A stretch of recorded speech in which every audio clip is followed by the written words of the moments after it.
Sir, আমার মদের ঠেকাটা বন্ধ করে দিয়েছে, আমার ছেলেদের মারধর করেছে, হুমকি দিয়েছে, আর বলেছে লোহা গড়ে গুলো চলবে না। বাজার কমিটি সাদা বন্ধ করে দিয়েছে লিডার। ব্যবসায়ীরা ওকে দেখে সালাম দেয় আর আমাদের দেখে হাসে। আমাদের সব দান্দার মাঝখানে একটা দেয়ালে দাঁড়িয়ে আছে। লিডার, বালুমহলের ট্রাক গুলো আটকে দিচ্ছে, একটা গাড়িও ধরতে দিচ্ছে না। আজানের লোকেরা বলছে এসব নাকি লোহাগড়ার মানুষের কোন নেতার বাপের না। আর তোমার রাতের ঘুম হারাম করলো কে? আজান, আজান, আজান, আজান।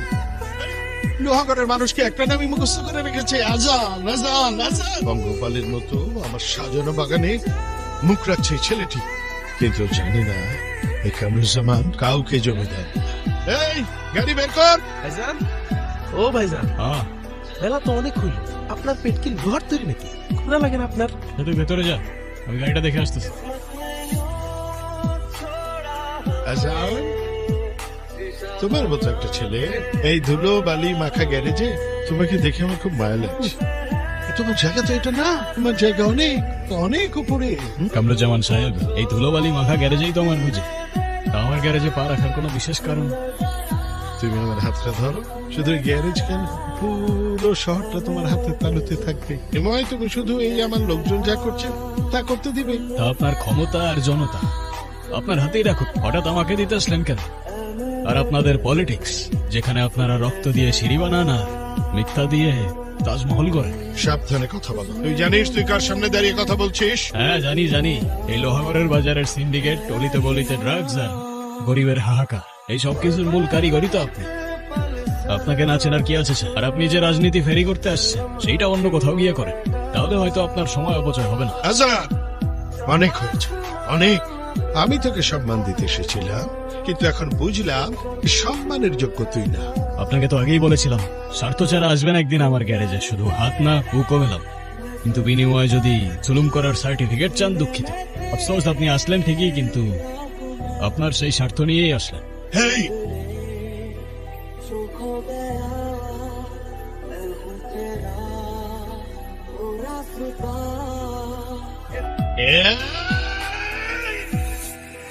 একটা গ্যারেজের মেকানিক আমার চোখে চোখ রেখে কথা বলে, এই কামরুজ্জামানকে নিতে কথা শোনায় আমি নাকি রাজনীতি ফেরি করি। স্যার ও অবশ্যই স্যার, ও জানে না ও কার সঙ্গে তর্ক করছে। স্যার আমি ওসি সাহেবকে ফোন করে জানিয়ে দিয়েছি, ওসি সাহেব ব্যবস্থা নেবে, ওর গ্যারেজ সিলগালা করে দেবে এবং ওকে এমন কেচে আটকে চালান করে দেবে যে ওর দাম্ভিকতা সব মাটির সাথে মিশে যাবে। আসসালামু আলাইকুম স্যার। ওয়ালাইকুম আসসালাম। স্যার, আমাকে ডাকার কোনো বিশেষ কারণ? কারণ তো অবশ্যই আছে, বসুন। শুনেছি আপনি গ্যারেজে কাজ করার পাশাপাশি মানুষের সঙ্গে নাকি অনেক ঝামেলা জড়াচ্ছেন। আপনার জন্য মানুষের অনেক সমস্যা হচ্ছে। ঠিক কাদের সমস্যা হয় সেটা বললে বুঝতে একটু সুবিধা হতো স্যার। আমি শুনেছি আপনার জন্য এই শহরে অনেক ক্রাইম রেট বেড়েছে। আপনি হয়তো ভুল ইনফরমেশন পেয়েছেন স্যার, কিংবা যার থেকে ইনফরমেশন পেয়েছেন তাকে বলবেন প্রমাণ সহ সামনে আসতে, তাহলেই সবকিছু ক্লিয়ার হয়ে যাবে ইনশাআল্লাহ। এই ন্যায় অন্যায় ডিসাইড করার আপনি কেন আইন নিজের হাতে তুলে নিচ্ছেন? আমরা কেন আছি এখানে? আইন, আপনি ঠিকই বলেছেন স্যার, আইন নিজের হাতে নেবার আমি কি? আপনি তাহলে মানুষকে বলুন আমার কাছে না এসে আপনার কাছে আসতে। আপনি যদি মানুষের সমস্যার সমাধান করতে পারেন, আমি এসে আপনাকে স্যালিউট করে যাব। কিন্তু হ্যাঁ, যদি মানুষ সাহায্যের জন্য আমার দরজায় আসে, আমি কাউকে খালি হাতে ফেরত দেব না। আমি কি যেতে পারি স্যার? Thank you. আচ্ছা, আপনি কি বলবেন বলছিলেন? একটা জিনিস খেয়াল করলাম জানেন তো, এই লোহাগড়ের ধুলি কণাও আপনার নাম জপে আছে। যেখানেই যাই শুধু আপনার গুণগান। এখানকার মানুষ সত্যিই আপনাকে খুব ভালোবাসে। আমি কিছুই না, তিনি সব। আমি তো সাধারণ মেকানিক মাত্র, যে গাড়ির সাথে সাথে সাধারণ মানুষের সমস্যা মেরামত করার চেষ্টা করে মাত্র। সাধারণ মানুষের ভালোবাসা খুব ভারী জিনিস থাকে। বইতে জানলে রাজমুকুট, আর না জানলে গলার ফাঁস। তাহলে সেই মুকুটটাই পরে নিন। আপনার এই বিনয়টাই তো আপনাকে সবার চেয়ে আলাদা করে। আপনি কেন বোঝেন না? আপনি ইলেকশনে দাঁড়ালে এই লোহাগড়ের চিত্রই বদলে যাবে। আপনি চাইলে পুরো শহরটার ভাগ্য চেঞ্জ করে ফেলতে পারেন। আপনি কেন আসছেন না পলিটিক্সে? যে চেয়ারে বসলে সাধারণ মানুষের কান্নার আওয়াজ পাওয়া যায় না, সেই চেয়ারের থেকে আমি আমার ধুলোবালি মাখা গ্যারেজেই ভালো আছি। আর রাজনীতি, ওটা আমার জন্য না। কিন্তু কেন? রাজনীতি আমার থেকে এমন কিছু কেড়ে নিয়েছে যেটা আমি আমার জীবনে আর কখনো ফেরত পাবো না। আমার বাবা।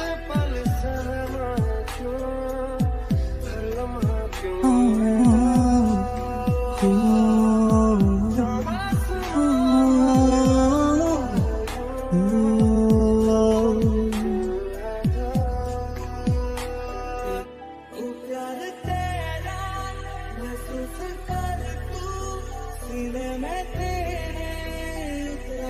সেই থেকে আমি বুঝলাম সত্যের পথে হাঁটলে পিঠে ছুরির আঘাত অনিবার্য। আর সেই থেকেই বুঝলাম পলিটিক্স ওটা আমার জন্য না। এই নিন, আমার পক্ষ থেকে আপনার জন্য একটা সামান্য উপহার। এইটা কিসের জন্য? বাপরে, আপনি এত মানুষের জন্য এত কিছু করতে পারেন আর আমি আপনাকে সামান্য একটা উপহার দিতে পারবো না, এটা কেমন কথা? এটার মধ্যে কিন্তু জিপিএস ট্র্যাকার আছে। ও আচ্ছা, তাহলে কি এটা আমার উপর নজরদারি করার জন্য নাকি? হতেও পারে। হ্যালো, ভাইজান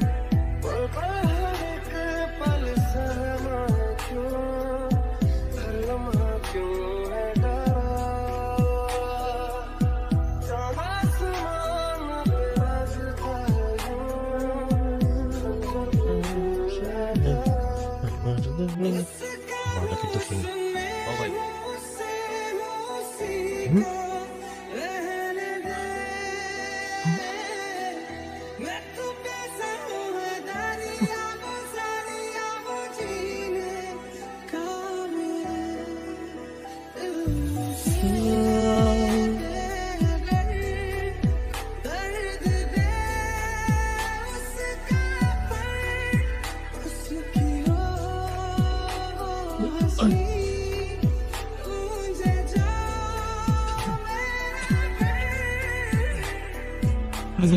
আচ্ছা তুই কিন্তু ভুল করতেছস। আমার ভাই কামরুজ্জামান, আমার ভাই যদি জানতে পারে তুই আমার মারছস, তোর এই লোহার ঘরের বাড়িতে জানতো পুরাই মারবো। কামরুজ্জামান তাকদির লেখে না কামা, তাকদির লেখে উপরওয়ালা। আর এই লোহাগড়ের মা বোনের ইজ্জতের দিকে কেউ চোখ তুলে তাকালে ইনসাফ এই লোহাগড়ের মাটিতেই হবে। কামালকে কে মেরেছে? এই নৃশংসতা কে করেছে? কেউ দেখেননি? কামালকে কে মেরেছে? দিচ্ছেন না কেন? এই আপনারা কেউ দেখেছেন কে মেরেছে ওকে? এই লোহা গড়াই আইন নিয়ে কি তামাশা হচ্ছে? স্যার, আমি মারছি। তুমি মারছো? স্যার, আমি মারছি। স্যার ওরা কেউ কিছু করে নাই, ওরে তো আমি মারছি। আমি মারছি।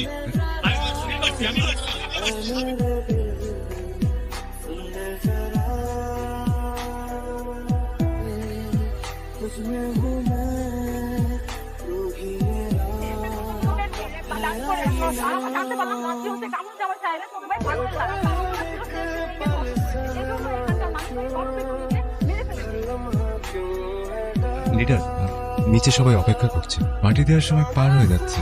লোহাগড়া মানুষের দুঃসাহস হয় কি করে আমার ভাইয়ের গায়ে হাত তুলে? বাজার থেকে খবর আসছে আজাদ। আজান! এইবার আমার কলিজায় হাত দিছে। আমি মারবই না, শুধু ওর নাম নিশানা সবকিছু মুছে দেবো, আমি চাই করে দেব।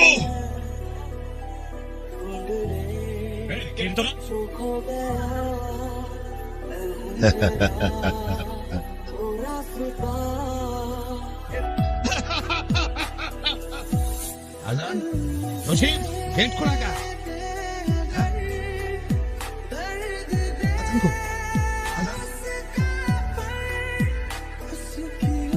কি হয়েছে? সবাই কই? ভাইজান কই? আমি তো সবার জন্য খাবার নিয়ে আসছি। সব শেষ হয়ে গেছে রে আলী। ভাইজান কই চাচা? আজানের কোনো খোঁজ পাইতেছি না। আজান কোথায়? হ্যালো,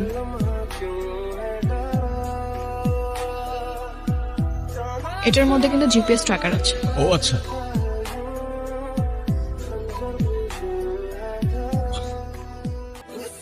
রাখ রাখ রাখ রাখ। আজান, আমি চেয়েছিলাম তুই আমার ছায়াতে থাক। খলিল সাহেবের ছেলে পলিটিক্স করবে, মেকানিক কেন হবে? আমার ছোট ভাইকে বাজারে কুকুরের মতো মারলি।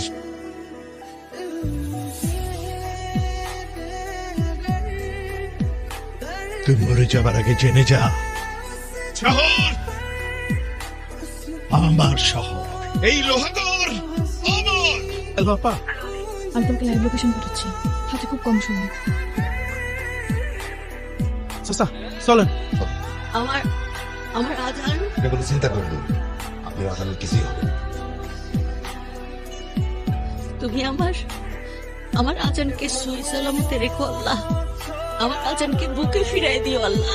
আমার আজান ছাড়া কেউ নাই। তোর বাবা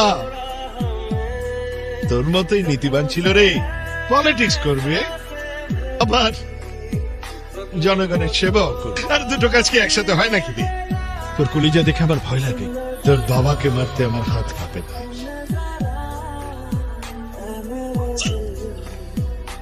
বস, কাজ হয়ে গেছে, আপনার রাস্তা এবার ক্লিয়ার।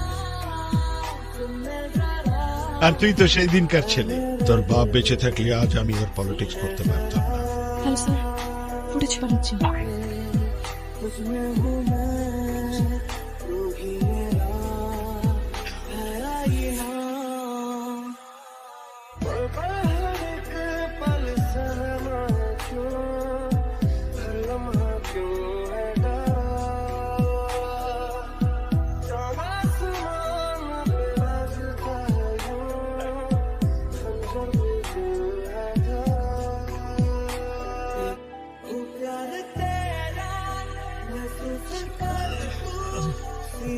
এই লোহাগড় না তোর না আমার, এই লোহাগড়, এই মাটি, এই শহর, এই দুনিয়া শুধুমাত্র একজনের, আর সে কোনো ইনসান।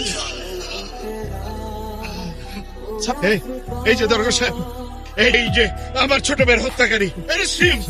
অভিনয় করে আর লাভ নেই, কারণ অভিনয় আপনি ছাড়া দেশবাসী দেখছে। মানে কি? আপনার সাজানো ফাঁদে আপনি নিজেই পড়ে গিয়েছেন। খেলা শেষ। এই চলো সবাই। আই, আলি, এই যে 4 বার। চেক না করলে বুঝবো কেমন? আমি কিন্তু এখানে আর চেক করতে হবে না, তুমি খাবার টেবিলে চেক করো। সোফা কিরে আলী, বলো আর কতক্ষণ? আপনার ভাইকে জিজ্ঞেস করেন, ও যে শুরু করেছে বিরিয়ানি তো টেবিল পর্যন্ত পৌঁছাবে না, এখানেই শেষ করে ফেলবে। আহা, ছেলেটা একটু খাইতে যাচ্ছে, খাক না। যেভাবে বিরিয়ানি নিয়ে হিসাব করছেন মনে হচ্ছে রীতিমতো ইনভেস্টিগেশন করতেছে না তো, রিপোর্টার মানুষ তো। আজান, এটা কি খাপাস না তো? কত কষ্ট করে মেয়েটা রান্না করলো। দেখেন আপনার ভাইয়ের অবস্থা, ছোটা একটা। এই, আলী, আরে, এই আমি কিন্তু সবাইকে বলে রাখছি, সাংবাদিকের বিরিয়ানি খেয়ে যদি কালকে সবার ব্রেকিং নিউজ হয়ে যায় আমি কিন্তু তাই না। কথা মোটেও সত্য না।